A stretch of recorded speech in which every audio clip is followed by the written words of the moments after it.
दोस्तों नमस्कार। कोरोना महामारी के इस दौर में आज प्रत्येक मनुष्य के दिमाग में ये प्रश्न उठ रहा है कि आखिर कब ये ख़त्म होगा, कब हम पहले जैसा जीवन जी पाएंगे। आज देखते देखते 1 साल हो गया, 1 साल से भी अधिक समय बीत गया। बीच में एक उम्मीद जगी थी, पहली लहर के बाद जो 4-5 महीनों का समय था, उस समय लग रहा था लोगों को कि अब ये महामारी चली गई। लेकिन आपने देखा कि पिछले 1 महीने से फिर वह दोबारा लौटी, दूसरी लहर आई, और वो भी अपने नए वेरिएंट के साथ, विकराल रूप के साथ। तो ऐसी स्थिति में प्रत्येक मनुष्य चिंतित है। कुछ लोग जो ऐसे हैं, जो फ्रंटलाइन वर्कर्स हैं, मेडिकल वाले जो हैं, मेडिकल सेक्टर के लोग हैं, ज़रूरी सामान विक्रेताओं से संबंधित लोग हैं, या और अन्य लोग हैं जो अत्यधिक बिजी हैं, डॉक्टर्स। और बाकी लोग क्या हैं, घर में लॉकडाउन है। ठीक है, तो ऐसी स्थिति में ये हो रहा है कि एक माहौल में निराशा व्याप्त हो रही है। आसपास की खबरें सुन के, समाचार पत्रों के माध्यम से, मोबाइल व्हाट्सएप के माध्यम से, या अन्य जो हम टेलीफोन पे बात करते हैं दोस्तों से, तो इस समय आवश्यकता जो है वो दवाइयों के साथ साथ सकारात्मक माहौल की है। क्योंकि एक्चुअल में जो आपका विल पावर है, इच्छा शक्ति है, दृढ़ता है, मनोबल है, यही वैक्सीन है। वैक्सीन यदि आप लगवाते हैं और ये साथ में ये चीज़ें आप में हैं, तो वैक्सीन का जो है डबल लाभ हो जाएगा आपका। तो खाली आप वैक्सीन तो फिजिकल चीज़ हो गई, लेकिन आपके जो आंतरिक, व्यक्ति के जो आंतरिक गुण होते हैं, जिसमें मैंने अभी चर्चा की, दृढ़ता जो है, विश्वास, मनोबल, तो ये इन चीज़ों पे आपको काम करना है। माहौल सकारात्मक तभी बनेगा। इस वीडियो के माध्यम से मैं ये बताने की कोशिश करूँगा कि कोरोना किस तरीके से बॉडी में इफेक्ट करता है, उससे हमें बचना कैसे है, और साथ ही इस समय हमें क्या करना चाहिए। क्योंकि हम लॉकडाउन है, ऐसी स्थिति में क्या है कि हम इस टाइम को यूटिलाइज कैसे करें सकारात्मक कामों में। क्यों? ताकि हमारा जो माहौल है आसपास का, वो सकारात्मक बने। तो आइए शुरू करें और इस वीडियो के बारे में। और इस वीडियो से यदि कुछ लोगों को लाभ पहुंचता है, माहौल सकारात्मक बनने के अनुकूल होता है, तो मेरे वीडियो बनाने की सार्थकता सिद्ध हो जाएगी। तो आइए शुरू करें। सबसे पहले हमें जानें कि कोरोना है क्या और ये कैसे फैलता है, तभी तो हम इसको रोकने के उपाय देख पाएंगे। तो कोरोना, जैसा कि आप देख रहे हैं, कोई नई चीज़ नहीं है। साल भर से आप सब चीज़ें आसपास, इतना मटेरियल, इतना मतलब सूचना हो रही है आपको डेली, मतलब हर घंटे हर मिनट मिल रही है, सब चीज़ जानते हैं आप सब कुछ। लेकिन फिर भी मैं थोड़ा एथेंटिक रूप में देने की कोशिश करूँगा, क्योंकि आजकल सूचनाओं का जो है वो भंडार है। इन्फोडेमिक की स्थिति आ गई है। एक शब्द है इन्फोडेमिक, मतलब जो अफवाह है, र्यूमर है, गलत सूचनाएँ हैं। क्या होता है, किसी के मोबाइल में भी कोई व्हाट्सएप में कोई मैसेज आता है इससे संबंधित, कोरोना से संबंधित, भले ही वो अफवाह हो, तो क्या है, कई लोग बिना पढ़े उसको एक ग्रुप में आया, उसको 10 ग्रुपों में फॉरवर्ड कर दिया, उसकी बिना तार्किकता, बिना वैज्ञानिकता, बिना ऑथेंटिसिटी जांचे। और ऐसी स्थिति में क्या है, वो अफवाह बढ़ रही है दिनों दिन एकदम से, और ऐसी स्थिति में कई लोगों को नुकसान हो जा रहा है। तो जो इन्फोडेमिक की स्थिति आ गई है, ये पेंडेमिक तो है ही है, साथ में क्या है, इन्फोडेमिक भी है। तो इस इन्फोडेमिक की स्थिति से भी हमको बचना है। तो आइए हम जाने सबसे पहले कि कोरोना है क्या। आप चित्रों में देख रहे हैं कि एक बॉल जैसी है और उसमें नुकीले नुकीले जो सिरे हैं, ठीक है, वो कोरोना का वायरस जिसे बताया गया है। और इस शरीर में कहाँ से प्रवेश करता है? मुंह से और नाक से, सांस के द्वारा। शरीर के अन्य भाग में प्रवेश नहीं करेगा। यदि आपके हाथ में टच हो रहा है, बॉडी के अन्य पार्ट में टच हो रहा है, तो चिंता की आवश्यकता नहीं। आप जैसे ही साबुन से हाथ धोएंगे या सैनिटाइजर लगाएंगे, तो ये वायरस मर जाएगा, समाप्त हो जाएगा। प्रॉब्लम कब है? जब आपके नाक से या मुंह से आपके अंदर शरीर में प्रवेश करे, और शरीर में प्रवेश करने के बाद यदि ये फेफड़े तक पहुंच गया और अपनी संख्या बढ़ाना शुरू कर दिया, तब समस्या है। तो हमें जाने कि वायरस कुछ इस तरीके का होता है। ये बॉल है जिसके पास आसपास देख रहे हैं बाहर नुकीले नुकीले जो हैं, ये संरचनाएं होती हैं। और ये कुछ क्राउन, जैसे ताज होता है ना, ताज, तो ताज में ऐसे क्राउन होते हैं, उसी के कारण इसका नाम क्या पड़ा? कोरोना पड़ा। अब होता यह है कि इसमें जो बाहरी नुकीले सिरे दिख रहे हैं, इसको हम वैज्ञानिक भाषा में बोलते हैं स्पाइक प्रोटीन। ये क्या होता है? स्पाइक प्रोटीन होता है। और इस बाल के अंदर जो है, इसका जेनेटिक मटेरियल भरा होता है। अब जब ये शरीर में प्रवेश करता है मुंह और नाक से, तो जो स्पाइक प्रोटीन है, ये प्रवेश में सहायता करते हैं। इनका क्या काम है? ये जो सांप के समझ लो दांत हैं, ये जैसे सांप जो है ना दांत, ऐसे ये जो स्पाइक प्रोटीन हैं इसके, ये शरीर में प्रवेश में सहायता करते हैं। ठीक है, ये जाके वहाँ फंस जाता है और जो अंदर जो है जेनेटिक मटेरियल, ये बॉडी में जाके अपनी संख्या बढ़ाता है, रिप्लिकेट करता है। अंदर का जेनेटिक मटेरियल क्या करता है, एक वायरस यदि सपोज गया तो कब ये 100 हो जाएगा, फिर 1000 हो जाएगा, लाख हो जाएगा, 10 लाख हो जाएगा, पता भी नहीं चलेगा। ये भिन्न भिन्न व्यक्तियों में इम्यून पावर पर डिपेंड करेगा, ठीक है। और अपनी संख्या बढ़ा के इतनी ज़्यादा अधिक संख्या बढ़ा लेता है कि फेफड़ों को डैमेज करना शुरू कर देता है। और जब बहुत अधिक डैमेज हो गया फेफड़ों में, वहीं जो है विपरीत परिस्थिति पैदा हो जाती है व्यक्ति के जीवन के संदर्भ में। तो ये तो आप समझ गए कि ये शरीर में बाकी हिस्सों से नहीं जा पा रहा है ना, बाकी हिस्सों को सैनिटाइज करने से और साबुन लगाने से सही हो रहा है। हमें बचाना क्या है, मुंह और नाक। और उसमें भी ये भी हमने देख लिया कि ये प्रवेश में सहायक है, जो स्पाइक प्रोटीन इसके न्यूक्लियर हिस्से हैं, और अंदर का जो जेनेटिक मटेरियल है वो अपनी संख्या बढ़ाता है, अपने ही जैसे सैकड़ों लाखों की संख्या में फोटोकॉपी कर देता है बॉडी के अंदर, और यही नुकसानदेह है। अब हम देखें कि हम इससे बचे कैसे। तो बचेंगे कैसे, हर बॉडी में बचने का सिर्फ एक ही तरीका है, जब हमारी शरीर में एंटीबॉडी का निर्माण हो जाए, ठीक है। ये जो है ये एक वायरस जिसको हम पैथोजन या एंटीजन कहते हैं, इसको पैथोजन, कोई भी पैथोजन एंटीजन बोलेंगे, जब हमारी बॉडी में जाता है तो एक हमारी बॉडी में एक नेचुरल जो है एंटीबॉडी बनना शुरू हो जाती है। शरीर किस तरीके की संरचना है कि स्वतः ही ऑटोमेटिक इसके खिलाफ लड़ने के लिए एंटीबॉडी बनना शुरू हो जाती है, ठीक है। और यदि पर्याप्त मात्रा में एंटीबॉडी बन गई और वायरस का अटैक कम मात्रा में आपके शरीर में हुआ है, तो आप बिना दवाई के सही हो जाएंगे। आप देख रहे हैं आजकल के केस कि कई लोग जो संक्रमित हो रहे हैं, अफेक्टेड हो रहे हैं, कई लोग बिना किसी दवाइयों के सही हो जा रहे हैं। उनको पता भी नहीं चल रहा है कि उनको कोरोना हुआ था या हो चुका है। कई लोग जो हैं थोड़ा बहुत दवाइयाँ किया उन्होंने, होम आइसोलेशन में रहे, सही हो जा रहे हैं। और जिनमें संक्रमण का खतरा ज़्यादा बढ़ गया, जिनमें ज़्यादा मतलब फेफड़े तक पहुँच बढ़ गई है इस वायरस की, और वायरस ने अपने आप को कई गुना बढ़ा लिया उनके शरीर में जाकर, वो मरीज क्या है, क्रिटिकल स्टेज में पहुंच जाते हैं। तब उन्हें क्या है, उनका ऑक्सीजन लेवल गिरने लगता है, और ऐसी स्थिति में उन्हें हॉस्पिटलाइज करना पड़ता है। तो 3-4 स्टेज ये हो गई, आपने देख लिया। तो अब हमारा प्रश्न ये है कि हम अपने शरीर में एंटीबॉडी कैसे बनाएं, या कैसे बनेंगे। तो एक तो तरीका ये है, नेचुरल बनेंगी।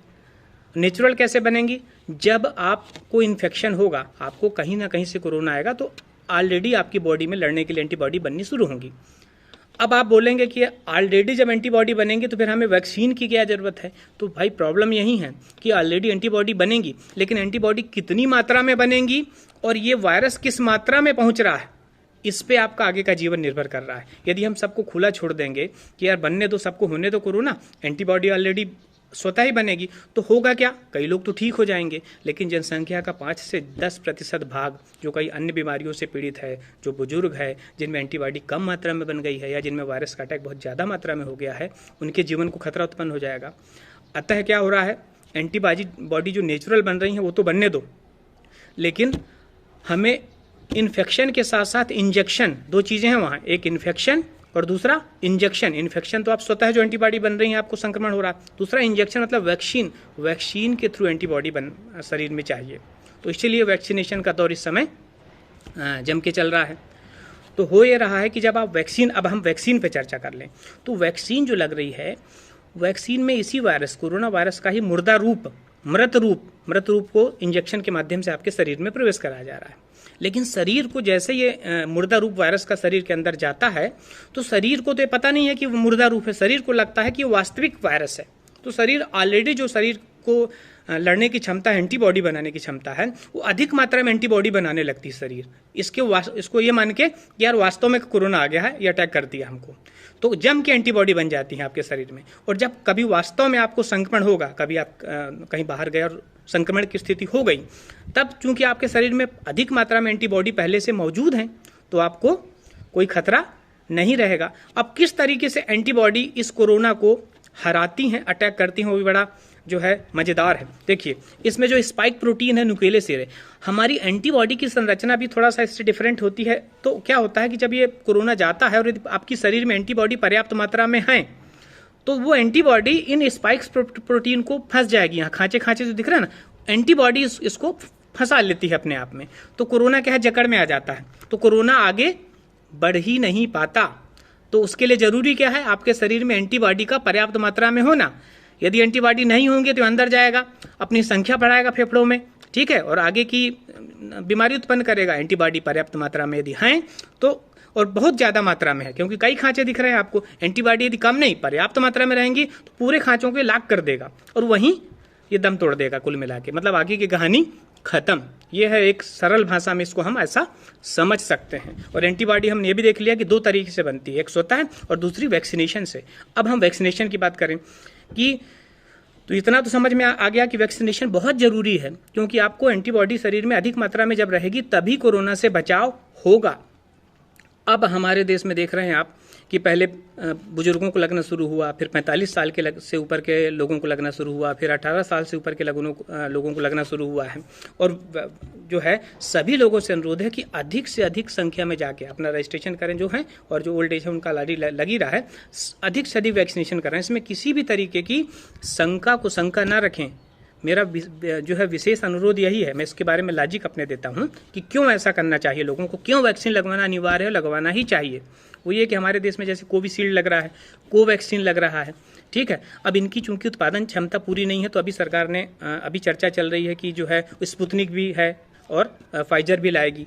तो पहले तो मैं देख लूँ कि जिनको कोरोना नहीं हुआ तब उनके लिए तो अनिवार्य है, ताकि एंटीबॉडी पर्याप्त मात्रा में बन जाए। और जिनको कोरोना हो चुका है, तो आप बोलेंगे उनको तो जिनको कोरोना हो चुका है उनमें तो एंटीबॉडी ऑलरेडी बन चुकी है, उनको क्या जरूरत है, तो उनको भी जरूरत है। इसलिए जरूरत है क्योंकि वो अल्प मात्रा में, कम मात्रा में एंटीबॉडी बनी है। जैसे ही हम वैक्सीन लगवाएंगे तो हमारे शरीर में एंटीबॉडी की संख्या और अधिक तेजी से बनेगी और काफ़ी संख्या हो जाएगी। तब ऐसी स्थिति में आप देख रहे हैं कि आजकल तो कोरोना के नए नए वेरिएंट आ रहे हैं।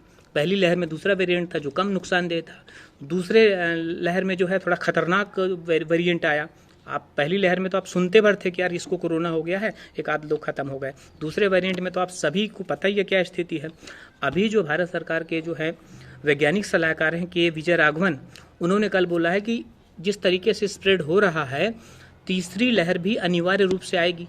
अब वो अपने नए रंग रूप में आएगी, नए वेरिएंट में आएगी। तो इन सब को देखते हुए वैक्सीनेशन अनिवार्य है, ठीक है। अब कौन सा वैक्सीन लगाएं, इसमें कोई इशू नहीं है। जिस वैक्सीनेशन सेंटर में जो वैक्सीन उपलब्ध है वो लगवाएं। सभी वैक्सीन ठीक हैं। सभी वैक्सीन का एक ही काम है, आपके शरीर में एंटीबॉडी का बनाना। कोवैक्सीन यदि लगा रहे हैं तो पहला डोज, 2 डोज लग रहे हैं, आप सब देख रहे हैं, क्योंकि देखिए दोनों डोज में दवाई वही है, कोई अंतर नहीं है पहला और दूसरे डोज में। लेकिन दो डोज की जरूरत क्यों पड़ रही है, क्योंकि एंटीबॉडी एक डोज से पर्याप्त मात्रा में नहीं बन पा रही है। आपने एक डोज लगवाया कोवैक्सीन का, 28 दिन बाद मतलब 4 सप्ताह बाद आपको दूसरा डोज लगेगा। 4 सप्ताह से लेकर 5वें 6वें सप्ताह तक लगा ले, एक फिक्स नहीं है। किसी कारणवश आप नहीं लगवा पा रहे हैं तो आपको समय सीमा दी है कि यदि कोवैक्सीन आप लगाए हैं तो चौथे सप्ताह और 6वें सप्ताह के बीच में, इन 14 दिन के अंतराल में आप अनिवार्य रूप से लगवाएं। और यदि आप कोविशील्ड लगवाए हैं पहला डोज, तो कोविशील्ड की जो रिसर्च आया उसमें पता चला है कि उसका सेकंड डोज थोड़ा समय के बाद लगेगा, मतलब 4 सप्ताह बाद नहीं। उसका क्या समय कर दिया आजकल, 6 से लेके 8 सप्ताह। क्लियर, मैं एक बार फिर बता दूं, यदि आप कोविशील्ड लगाए हैं तो आपको कोविशील्ड की स्थिति में दूसरा डोज 6वें सप्ताह और 8वें सप्ताह के बीच में लगेगा। और यदि कोवैक्सीन है तो आपको दूसरा डोज चौथे सप्ताह के बाद लगेगा, जो कि 6वें सप्ताह तक लग सकता है। दोनों वैक्सीन अच्छी हैं। जो नई वैक्सीन स्पुतनिक आएंगी, फाइजर आएंगी, शायद सरकार उनको फ्री ऑफ कॉस्ट ना करे, तो जो भी लगवाना चाहें बिल्कुल अतिशीघ्र लगवा लें, जल्दी से जल्दी लगवा लें। अब मैं इसका एक डेटा बताना चाहूँगा कि शासन ने भी क्या किया है। 18 साल से ऊपर के लोगों को लगेगी, है ना, 18 साल से नीचे के लोगों को नहीं लगेगी। तो मैं आपको बता दूं कि हमारे देश में 33% पॉपुलेशन 18 साल तक के लोगों की है और 67% जो पॉपुलेशन है वो 18 साल से ऊपर के लोगों की है। ये तो प्रतिशत हुआ। संख्या की दृष्टि से देखें तो 18 साल से ऊपर के जो लोग हैं हमारे यहाँ वो 93 करोड़ लोग हैं। और हर व्यक्ति को कितनी डोज लगना है, 2 डोज लगना है प्रत्येक व्यक्ति को। 2 डोज मतलब 186 करोड़ डोज चाहिए हमको, 186 करोड़। और कुछ वैक्सीन खराब भी होगी बीच में, मतलब तो ऐसी स्थिति में राउंड में हम देखें तो 200 करोड़ डोज चाहिए हमको। कितनी, 200 करोड़, 200 करोड़ डोज। और यदि यही, और जबकि मैं बता दूं कि हमारे यहाँ जो वार्षिक एनुअल प्रोडक्शन है वैक्सीन्स का, वो सिर्फ 110 से 120 करोड़ है वास्तविक। तब ऐसी स्थिति में यदि यही स्थिति रही, सरकार सिर्फ कोवैक्सीन और कोविशील्ड के भरोसे रही, तब ऐसी स्थिति में जो है 18 से ऊपर वालों को ही लगने में साल भर 1.5 साल लग जाएगा, और सब पूरी 18 के नीचे की जब बात करेंगे तो 2-2.5 साल लग जाएगा।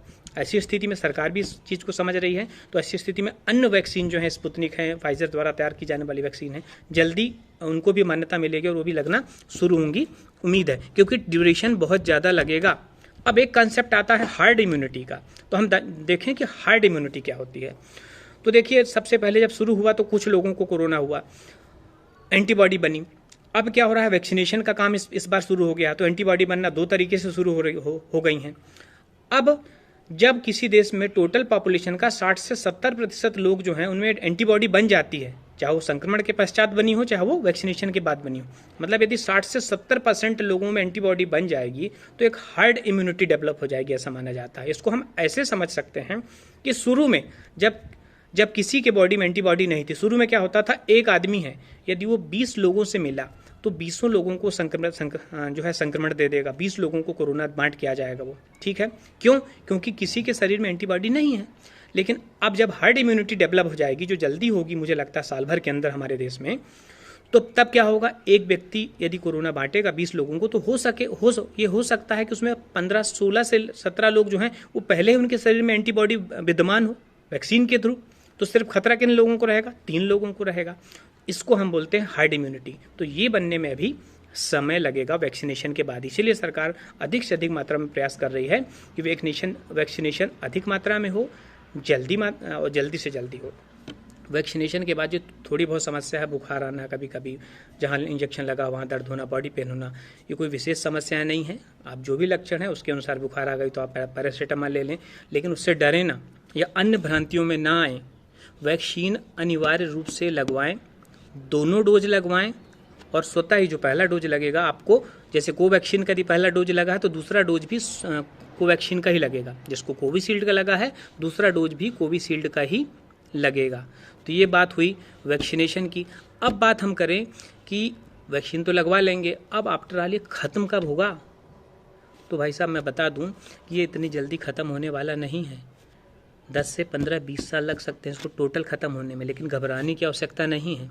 आपको पता है कि हमारे यहाँ देश में बहुत सारी बीमारियाँ, देश की बात क्यों करें हम, वर्ल्ड वाइड बात करें, कि चाहे चेचक हो, पोलियो हो, हेपेटाइटिस बी हो, सबके टीके आप लगवाते हैं, सबके वैक्सीन करवाते हैं। क्या ये जो बीमारियाँ हमेशा के लिए ख़त्म हुई है? नहीं, अभी भी चल रही हैं। लेकिन अंतर क्या है कोरोना और उनमें? टीके तो उनके भी लगते हैं, अंतर ये है कि वो कंट्रोल्ड पोजीशन में है, ठीक है। मैक्सिमम लोगों को लग चुकी है, हार्ड इम्यूनिटी आ चुकी है। तो ऐसी स्थिति में यदि कुछ मरीज, 2-4 लाख में एक मरीज कभी होता है तो वो हॉस्पिटलाइज हो जाता है, इलाज हो जाता है, सही हो जाता है। अभी क्या पोजीशन है? अनकंट्रोल्ड पोजीशन है। आप देखिए किसी बीमारी को लेके लॉकडाउन लगा हुआ है, ठीक है, हॉस्पिटल्स में बेड, ऑक्सीजन या इंजेक्शन की उपलब्ध नहीं है, तो ये अनकंट्रोल्ड पोजीशन है। अनकंट्रोल्ड पोजीशन एक तो क्या है, नए वेरिएंट के साथ कोरोना आया है इसलिए हुई है। दूसरी कारण क्या है, हमारे यहाँ मेडिकल फैसिलिटी, मेडिकल इंफ्रास्ट्रक्चर भी उतना मजबूत नहीं है, शायद पूर्व में तैयारी भी प्रॉपर वे पे नहीं की गई। इन सब की वजह से क्या हुआ, अभी पोजीशन अनकंट्रोल्ड हो गई है।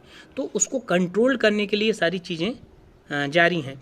उम्मीद है और सबको आशा भी रखनी चाहिए कि जल्दी ही ये जो है कंट्रोल वे में सारी चीज़ें आ जाएंगी, ठीक है। तो कंट्रोल होना एक अलग बात है, लेकिन हम खात्मे की बात करें, टोटल इरेडिकेशन की बात करें, तो इसमें लगेगा लंबा समय, ठीक है। और देखिए एडवर्ड जेनर ने जो है चेचक के लिए पहला टीका बनाया था। टीकाकरण का दौर तब से चालू हुआ था। कई बीमारियों में अभी भी टीके लग रहे हैं। अब हम देखें कि जिन्होंने वैक्सीनेशन करवा लिया है, क्या उनको फ्री हो जाना चाहिए? जो सामान्य चीज़ें हैं कि मास्क लगाना, ये चीज़ें नहीं करना चाहिए, तो नहीं, उनको भी ज़रूरी है। वैक्सीनेशन करने से आपके शरीर में एंटीबॉडी बनी है, ठीक है, लेकिन जो वैक्सीनेशन का जो रिजल्ट है वो 100% नहीं है कि आप 100% सेफ हो गए। हर एक का परसेंटेज है, हो सकता है 85% कारगर हो, 90% कारगर हो, 95%, 99% कारगर हो। ऐसी स्थिति परसेंट टू परसेंट वेरी भी करता है कई बार। तो ऐसी स्थिति में आप कोविड प्रोटोकॉल का पूरी तरह से पालन वैक्सीनेशन के बाद भी करना है। तो ये हुई बात। अब हम देखें कि हम ऐसे समय में क्या करें। तो सबसे पहली बात जो मैंने अभी पहले भी बताया कि जो इन्फोडेमिक पोजीशन हो गई है, आपके पास सूचनाओं की भरमार हो गई है, और वो भी ऑथेंटिक सूचनाएं नहीं है। जो ऑथेंटिक सूचना है, सरकारी प्रोटोकॉल है, कोविड प्रोटोकॉल है, वो तो ठीक है, लेकिन जो अफवाहें उड़ रही हैं उन पे विराम लगाना है। कोई भी मैसेज जो आपको ऑक्सफोर्ड यूनिवर्सिटी, ऑक्सफोर्ड बोल रहा हूँ मैं आपको, ये व्हाट्सएप यूनिवर्सिटी करके जो चल रही है, व्हाट्सएप है, फेसबुक है, इनमें कोई भी जो मैसेज आता है इसमें आपको बिना ऑथेंटिसिटी जांचे उसको आगे नहीं बढ़ाना है। क्यों? क्योंकि आप बिना ऑथेंटिसिटी जांचे आगे बढ़ा देंगे तो हो सकता हो मैसेज का कोई जो है उपयोग करे और वो सही जानकारी ना हो तो उसका बुरा प्रभाव पड़ जाए। तो आप खुद सोचें कि अफवाहें आप बिल्कुल ना फैलने दें, ये पहली बात। दूसरा, अपनी इम्यून पावर आपको बढ़ाना है, क्योंकि सारा खेल किसका है? प्रतिरोधक क्षमता का है, इम्यून पावर का। तो कैसे बढ़ा सकते हैं आप जो कर रहे हैं, जो आप पिछले साल आपने देखा होगा खूब काढ़ा पिया लोगों ने, तो हर चीज़ की सीमित मात्रा प्रयोग करें। वो कई बीमार हो गए जिन्होंने अति से ज़्यादा काढ़ा पी लिया। तो मध्यम मार्ग अपनाना है आपको। आप जो भी आयुर्वेदिक नुस्खे ले रहे हैं वो सीमित मात्रा में प्रयोग करें। मध्यम मार्ग ही सर्वोपरि मार्ग है। दूसरा, स्टीम, इसी विशेष रूप से बाहर आप जाते हैं तो स्टीम का प्रयोग करें, भाप जरूर लें। और आप चूंकि लंग्स में इफेक्ट कर रहा है, इस बार का वायरस क्या कहाँ कर रहा है? सीधे फेफड़ों में जा रहा है और फेफड़ों को काफ़ी जल्दी डैमेज कर रहा है। तो यदि आपका फेफड़े सही रहेंगे तो आपको कुछ नहीं होगा। उसके लिए क्या करना है? आपको सांस वाली क्रियाएं करना है। आपको अनुलोम विलोम कर सकते हैं, आप लंबी लंबी सांस लो, गहरी सांसें लो। इस तरीके की एक्सरसाइज आपके फेफड़ों को मजबूत करेंगी, आपके ऑक्सीजन लेवल को मेंटेन रखेंगी। साथ ही क्या करना है आपको? अभी जो एक वैज्ञानिक, जिसमें डॉक्टर्स ने भी बिल्कुल उसको माना है, जो उल्टा लेटने वाली पोजीशन है ना, प्रोन पोजीशन जिसको बोलते हैं, कि आप उल्टा लेट जाइए और उल्टा लेट के आप सांसें लीजिए, जिससे आपका ऑक्सीजन लेवल बढ़ेगा। अब यदि आपके पास तुरंत कोई चीज़ें उपलब्ध नहीं है और आप ऐसी स्थिति में है तो लेट जाइए, और यदि आपके पास समय है तो आप चेस्ट में और पेट के नीचे थोड़ा सा तकिया का प्रयोग करिए ताकि यहाँ पे दबाव ना पड़े, और फिर ऐसी स्थिति में आप लंबी लंबी सांसें लीजिए, तो इससे भी ऑक्सीजन लेवल बढ़ेगा। तो ये तो सामान्य चीज़ें हैं। साथ ही सबसे इम्पॉर्टेंट मुझे जो लग रहा है बताना, ये नुस्खे तो आपको सबको पता है, सकारात्मक माहौल रखें। यही बनाने की जिम्मेदारी है आप और हम सभी की, क्योंकि अभी हो ये रहा है कि इतनी ज़्यादा मात्रा में सूचनाएं आ रही हैं। आप देखिए जो हैं, कभी आप ये देख रहे हैं कि जो भी बीमार हो रहा है या जो ख़त्म हो रहे हैं उनकी खबरें सबसे पहले फैल रही हैं, जो सही होके आ रहे हैं उनकी खबरें उतनी नहीं फैल रही। तो ऐसी स्थिति में माहौल में बहुत नेगेटिविटी आ गई है, उसको आप और हम सबको मिल के सही करना है। हो ये रहा है कि जैसे मैं स्वस्थ हूँ, आप स्वस्थ हैं, तो आप और हम तो इन खबरों को झेल जाएंगे, लेकिन जो पॉजिटिव हैं, जो घर में आइसोलेशन में हैं और जो हॉस्पिटल्स में भर्ती हैं, उन लोगों पे इन खबरों का बहुत अधिक नकारात्मक प्रभाव पड़ता है। आप मेरी बात समझिए। आप और हम लोग उसको खबर समझ के भूल जाएंगे, लेकिन जो बीमार हैं उनकी देखिए मनोबल में क्या प्रभाव पड़ेगा ऐसी खबरें सुन के। इसलिए ऐसी खबरों को, वास्तविकता से मुंह नहीं मोड़ सकते आप और हम, ये सत्य है, लेकिन ऐसे लोग जो ऑलरेडी बीमार हैं उन तक इन खबरों का संचार कम से कम होने दें, ताकि उनमें एक मनोबल बना रहे, पॉजिटिविटी बनी रहे। तीसरी बात कि हम जो है, जैसे यदि हम में कोई लक्षण दिखें कि यार हो सकता है इट में भी कोरोना, तो आपको फिर सतर्क हो जाना है। क्योंकि शुरू के 1 हफ्ते तो आप देख रहे हैं कि यदि बुखार आ रही है तो कोई खास बात नहीं है, लेकिन सेकंड हफ्ते में जो है ये अटैक करना शुरू कर देता है। तो आपको शुरुआत जैसे लक्षण लगें, डॉक्टर से आप मिल लें, दिखवा लें। कई प्रकार के टेस्ट हैं, एंटीबॉडी टेस्ट तो आजकल उतना वो नहीं है, लेकिन RT-PCR टेस्ट है, CT स्कैन जो चल रहा है, वो बिल्कुल आप डॉक्टरी सलाह से कराएं और अपने आप को सकारात्मक रखें। मतलब आपको दवाइयों के साथ साथ जो है दुआओं और सकारात्मक माहौल की बहुत ज़्यादा ज़रूरत है। ये मुझे ऐसा महसूस हो रहा है ना। माहौल मतलब आपकी विल पावर होनी चाहिए कि नहीं, कुछ नहीं है, सही हो जाएंगे, दवा करेंगे। मन के हारे हार है, मन के जीते जीत, ये बात आपको याद रखनी पड़ेगी। तो एक तो ये रखें, क्योंकि हो ये रहा है कि जैसे ही कोरोना की आपकी पॉजिटिव की रिपोर्ट आती है, वहीं आपके थॉट या विचार क्या हो जाते हैं? नेगेटिव। इधर पॉजिटिव रिपोर्ट आई, इधर विचारों में क्या हुआ? नेगेटिविटी आई। इस चीज़ों को हमको दूर करना है, इतना भयभीत या पैनिक नहीं होना। और इन सब के लिए ज़रूरी क्या है? यदि हम पूर्व तैयारी रखेंगे अपने मन में, जैसे हमने जो है बताया कि भाप लेना है, आपको एक्सरसाइज करना, ब्रीद वाली एक्सरसाइज करनी है, ठीक है, आपको इम्यूनिटी अपनी बढ़ानी है, इन चीज़ों को पहले से मेंटेन रखेंगे तो आपको पॉजिटिव आप हो भी जाएंगे, तब भी आपको डर नहीं लगेगा। और जिनको वैक्सीनेशन हो चुका है तो उनको यदि कोरोना हो भी जाएगा तो ऐसा कोई मेजर एक्सीडेंट नहीं होगा, मतलब आपको कोरोना आसानी से सही हो जाएगा। तो इसलिए वैक्सीनेशन अनिवार्य रूप से कराएं। तीसरी बात यह है कि आप जो सामान्य चीज़ें हैं कि मास्क पहने, 2 गज की दूरी रखें, सोशल डिस्टेंसिंग करें, इसको अनिवार्य रूप से फॉलो करें, इसको मजाक में मत लें। अभी भी क्या है, कई लोग पता चला पड़ोस में बात कर रहे हैं तो सोचें यार ये तो पड़ोसी है, इससे क्या मास्क पहनना, संकोच कर ले कि क्या बोलेगा यार, हमसे डर रहे हो, हमसे आपको क्यों डरना। तो इस तरीके की चीज़ें बिल्कुल करें। इस समय किसी भी संकोच की ज़रूरत नहीं है। आप अपने घर के मेंबर के बीच में बस बिना मास्क की बात करें, उसमें भी आपका कोई घरेलू मेंबर भी यदि हो चुका है उसको इस तरीके का संक्रमण, तो वो मास्क लगाएंगे, आइसोलेशन में रहेंगे घर में, ठीक है। लेकिन बाहर के लोगों से आप बिल्कुल मास्क का प्रयोग करें। इसमें संकोच सबसे बड़ी बाधा है, तो संकोच आपको नहीं करना है किसी भी स्थिति में। चौथी बात क्या है कि इस समय आपको मदद करने की कोशिश करना है। सकारात्मक माहौल बनता है मानवता से, मदद से। तो जो सक्षम लोग हैं वो किसी भी तरीके से, चाहे वो एक पैसे के माध्यम से हों या आप जो है बाहर जाके खाना बांटने को लेके हो, इन चीज़ों में अपने आप को आपको करने की कोशिश, जिस रूप में करें, हर आदमी तो हर काम कर नहीं सकता, जिस रूप में आप काम ये कर सकें उस रूप में काम करें। उससे क्या होगा, आपको आंतरिक संतुष्टि मिलेगी, माहौल में सकारात्मकता आएगी। तो ऐसी मुझे उम्मीद है कि इन सभी चीज़ों को आप फॉलो करेंगे तो निश्चित तौर पे माहौल में जो है सकारात्मक बनेगा। और आप सभी स्वस्थ रहें इन्हीं शुभकामनाओं के साथ।